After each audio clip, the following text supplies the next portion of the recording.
जय श्री राम, हर हर महादेव मेरे सनातनियों। मित्रों, महाभारत के महारथी कर्ण अपने विजय धनुष के साथ पूरी दुनिया में अजय माने जाते थे। और इसी विजय धनुष के कारण एक बार भगवान श्री कृष्ण ने अर्जुन से कहा था कि जब तक कर्ण के हाथ में उसका विजय धनुष है, तब तक तीनों लोकों के योद्धा भी कर्ण को नहीं हरा सकते। भगवान कृष्ण अंतिम समय में कर्ण की परीक्षा लेने भी गए थे और अंतिम क्षणों में भी कर्ण ने अपना सोने का दांत तोड़कर माधव को दिया था। लेकिन अपने अंतिम क्षणों में कर्ण ने महादेव को क्या दिया था, आइए मैं आपको बताता हूँ। मित्रों, कर्ण के विजय धनुष में बहुत सी ऐसी खूबियाँ और शक्तियाँ थीं जो अर्जुन के गांडीव में नहीं थीं, और विजय धनुष का निर्माण स्वयं विश्वकर्मा जी ने किया था। विजय धनुष का निर्माण विश्वकर्मा जी ने त्रिपुर का अंत करने के लिए किया था। इसी धनुष पर अपना पाशुपतास्त्र चढ़ाकर महादेव ने त्रिपुरों का अंत किया था, और राक्षसों के अंत के बाद महादेव ने यह धनुष देवराज इंद्र को दे दिया था। विजय धनुष का प्रयोग करके देवराज इंद्र ने कई असुरों का वध किया था। इसके बहुत समय बाद जब क्षत्रियों ने भगवान परशुराम के पिता ऋषि जमदग्नि की हत्या कर दी थी, तब भगवान परशुराम ने पूरी पृथ्वी को क्षत्रिय विहीन करने का संकल्प लिया था। और इसी समय महादेव ने विजय धनुष देवराज इंद्र से भगवान परशुराम को दिलवाया था, और उसी विजय धनुष की सहायता से भगवान परशुराम ने 21 बार पृथ्वी को क्षत्रिय विहीन किया था। कर्ण भगवान परशुराम के ही शिष्य थे, और कर्ण की बुद्धि और शक्ति से भगवान परशुराम बहुत प्रसन्न थे।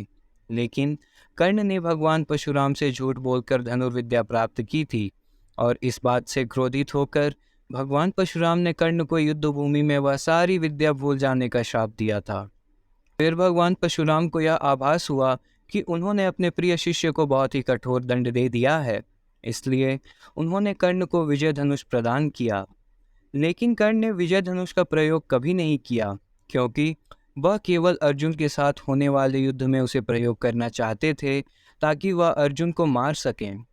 महाभारत के 17वें दिन कौरव सेना का सेनापति बनने के पश्चात कर्ण ने पहली बार विजय धनुष उठाया था, परंतु दुर्भाग्यवश कर्ण के रथ का पहिया पृथ्वी में धंस गया, जिसे निकालने के लिए जब वह नीचे उतरे तो अपना विजय धनुष रथ में ही भूल गए। भगवान श्री कृष्ण को यह पता था कि यदि कर्ण ने दोबारा अपना विजय धनुष उठाया तो अर्जुन की रक्षा करना उनके लिए कठिन हो जाएगा। इसलिए उनके कहने पर अर्जुन ने कर्ण को ललकारा, और अर्जुन के हाथों कर्ण की मृत्यु हुई। और जैसे ही भगवान परशुराम को इस बात का पता चला, तो वह युद्ध भूमि में आए और विलाप करने लगे कि कर्ण, मेरे दिए हुए शाप के कारण ही तुम अपनी विद्या भूल गए और तुम्हारी यह अवस्था हुई। हे दानवीर कर्ण, मुझे क्षमा कर दो, और साथ ही अपने भाग्य से संधि कर लो, और यह विजय धनुष दोबारा भगवान शिव के चरणों में अर्पित कर दो। कर्ण ने अविलंब भगवान शिव का स्मरण किया और विजय धनुष को उनके चरणों में अर्पित कर दिया, जिससे देवादिदेव महादेव बहुत प्रसन्न हुए और कर्ण को यह वरदान दिया कि हे पुत्र, मृत्यु लोक हो या स्वर्ग लोक, जब भी वीरों की सभा में तुम्हारा नाम लिया जाएगा तो सभी वीर खड़े होकर तुम्हें आदर करेंगे। मित्रों, दानवीर कर्ण के बारे में आप अपने विचार हमें कमेंट करके अवश्य बताएं। तब तक के लिए जय श्री राम, हर हर महादेव मेरे सनातनियों।